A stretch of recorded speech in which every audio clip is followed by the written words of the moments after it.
बिस्मिल्लाहिर्रहमानिर्रहीम। अस्सलाम वालेकुम नाज़रीन, एक और व्लॉग के साथ जुबैर मुगल आपकी खिदमत में हाजिर है। इब्तिदा है रब्बे जलील के बाबरकत नाम से, जिसके कब्जा कुदरत में हम सब की जाने हैं, जो हमारा खालिक व मालिक है। अल्लाह सुब्हाना व तआला की हम्दो सना के बाद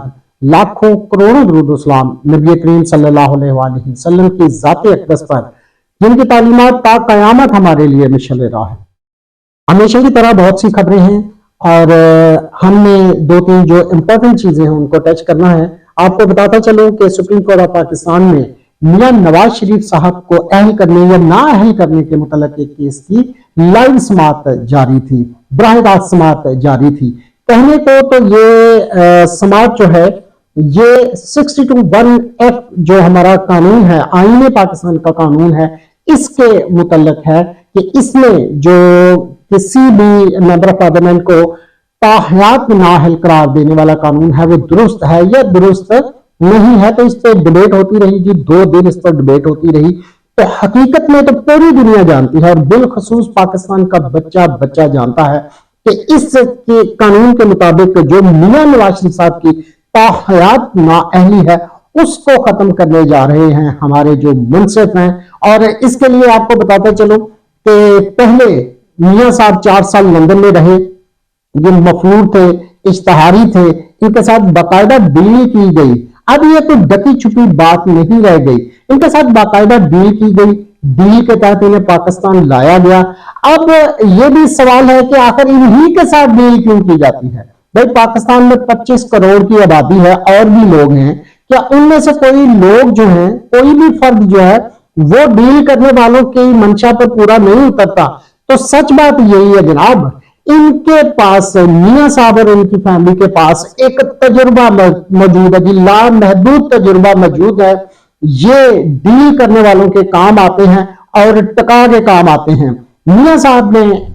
डील की जी, मियां साहब ने अपनी चंद शराइत पेश की डील करने वालों से कि एक तो जब मैं पाकिस्तान जाऊं तो मुझे जेल में नहीं भेजा जाएगा, दूसरा जब मैं पाकिस्तान जाऊं तो लेवल प्लेइंग फील्ड जो है इलेक्शंस के मुताबिक वो मुकम्मल तौर पर पाकिस्तान मुस्लिम लीग के नून के हक में होनी चाहिए। कोई और जमात पाकिस्तान में जनाब सवाए मुस्लिम लीग नून के मौजूद नहीं होनी चाहिए। इसके साथ साथ फिर उन्होंने कहा कि पीटीआई को तो सफाई हस्ती से मिटाओ ना, पीटीआई का किला कमा करके रख दो,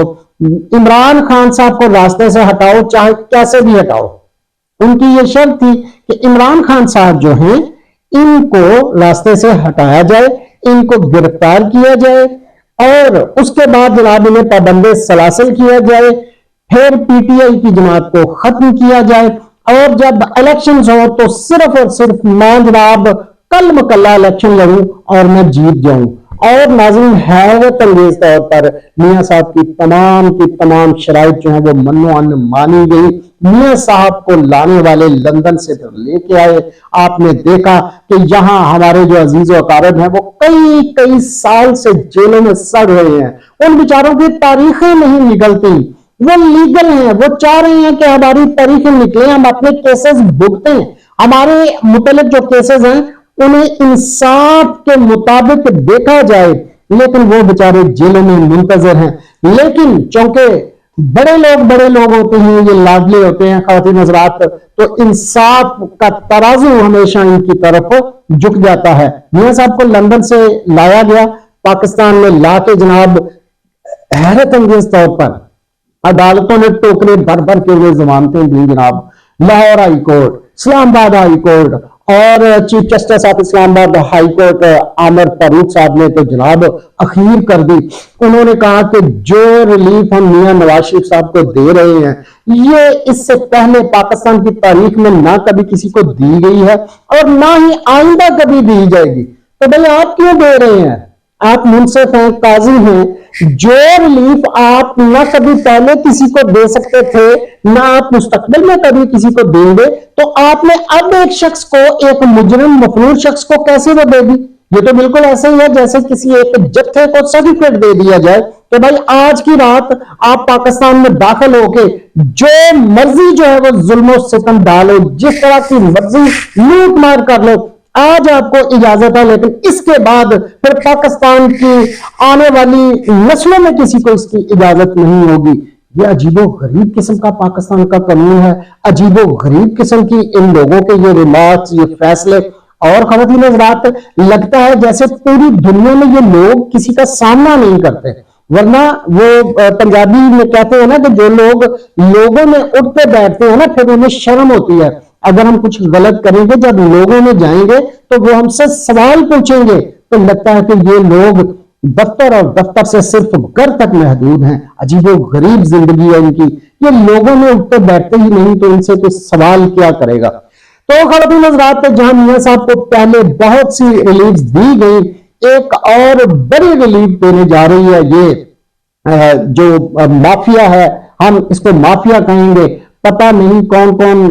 کہاں سے یہ لوگ اکٹھے ہو کے اس ملک پر آ کر مسلط ہو گئے ہیں، اور کب سے یہ سازش ہو رہی تھی کہ اب آپ دیکھ لیں 25 کروڑ عوام حیرت زدہ ہے، ہمارے تمام کے تمام جو قانون نافذ کرنے والے ادارے ہیں وہ ان مافیاز کی پشت پر ہیں، ہمارے قاضی حیرت انگیز طور پر ان کے حق میں فیصلے دے رہے ہیں، اور پاکستان کا ایک مرد مجاہد جو احتساب کا نعرہ لے کے اٹھا تھا، جس نے یہ وعدہ کیا تھا قوم سے کہ وہ احتساب کرے گا، یہ پوری کی پوری مافیا اس کے خلاف ہو گئی، اور سب نے مل کر اس شخص کو مارنا چاہا، اللہ رب العزت نے اس شخص کو زندگی دی، پھر جو ان کے بس میں تھا انہوں نے اسے پابند سلاسل کیا، سائیڈ پہ کیا، وہ شخص جس نے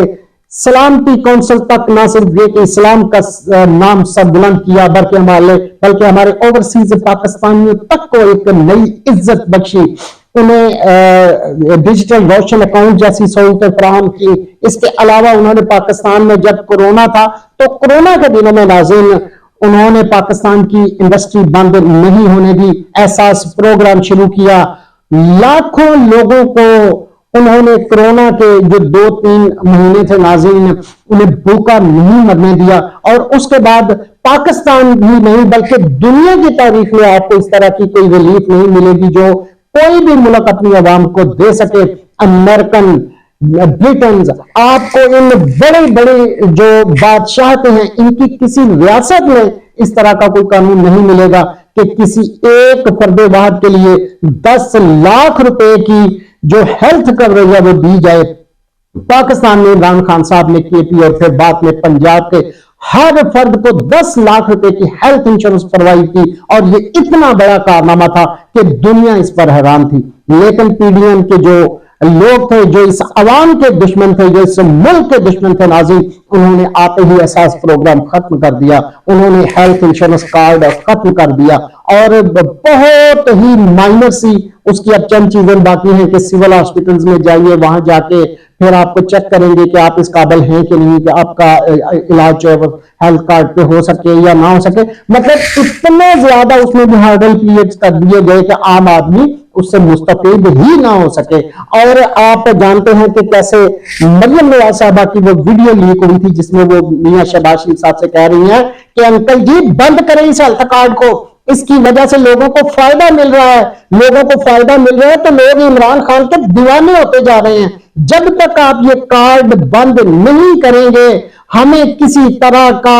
عوامی رد عمل اپنے حق میں ہوتا ہوا دکھائی نہیں دیتا۔ تو ناظرین یہ وہ چیزیں ہیں جو دل کا غبار نکالنے کے لیے آپ کے سامنے بار بار پیش کرنی پڑتی ہیں۔ آپ کو بتاتا چلوں کہ قاضی فائز عیسیٰ صاحب کی عدالت میں جناب یہ کیس سے چل رہا تھا 62(1) ایکٹ کے متعلق کہ تاحیات نااہلی برقرار رہ سکتی ہے نہیں رہ سکتی، کتنے سال کی نااہلی ہونی چاہیے۔ بہت سے وکلا حضرات جو ہیں وہ آئے، انہوں نے اپنی اپنی دانش کے مطابق اپنے اپنے علم کے مطابق انہوں نے حصہ ڈالا، لیکن ناظرین سب جانتے ہیں کہ یہ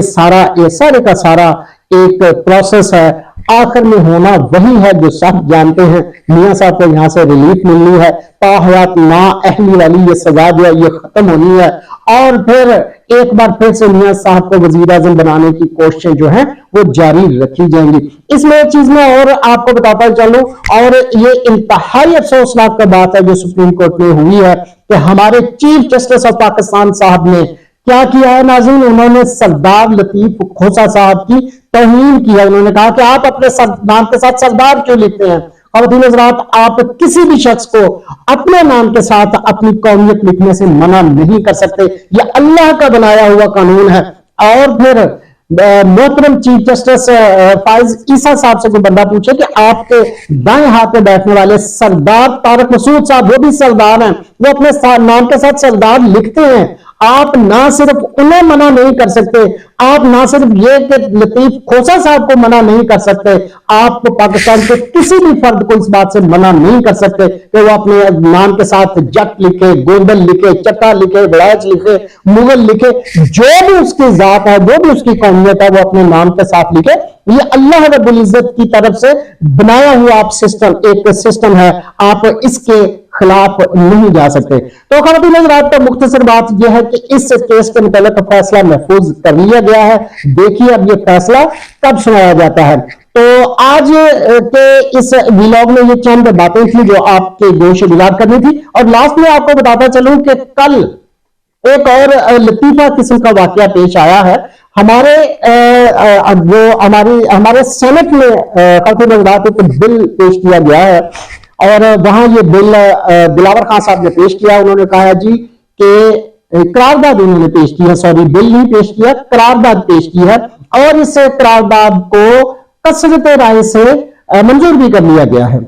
करारदाद ये थी जी कि जो 8 फरवरी को जनरल इलेक्शंस होने जा रहे हैं, इन इलेक्शंस को रोका जाए और अगले चंद माह तक इन्हें रोका जाए, क्योंकि पाकिस्तान में सिक्योरिटी के जो हालात हैं वो ठीक नहीं है। और तो यही वो हालात थे जिनका नाम लेकर, जिनका बहाना बनाकर आज तक पंजाब और केपी में इलेक्शंस नहीं करवाए गए। आईने पाकिस्तान को पूरी दुनिया के सामने तोड़ा गया नाज़रीन, और आईने पाकिस्तान को तोड़ने की सजा आर्टिकल 6 में मौजूद है। और आर्टिकल 6 में सजा ये मौजूद है कि जो शख्स भी आईने पाकिस्तान को तोड़ेगा उस शख्स को लाइफ टाइम इंप्रिजनमेंट जो है वो दी जाएगी, उसको सजा दी जाएगी, सजाए मौत के तौर पर। तो देखते हैं कि आने वाले वक्त में आज जो लोग ताकतवर बनकर इस मुल्क के खजानों पर बैठे हुए हैं, जब आने वाले वक्तों में ताकत के ये सब चश्मे बदलेंगे, आज जिनके हाथ गरीब और मजलूमों के गिरेबानों पर हैं, कल जब मजीद ताकतवरों के हाथ इनके गिरेबान पकड़ेंगे, तब हालत क्या होगी और ये आर्टिकल 6 किस किस पर लगेगा। आज के इस व्लॉग से इतना ही नाज़रीन, अगले व्लॉग तक के लिए मुझे इजाजत दीजिए। अल्लाह हाफिज।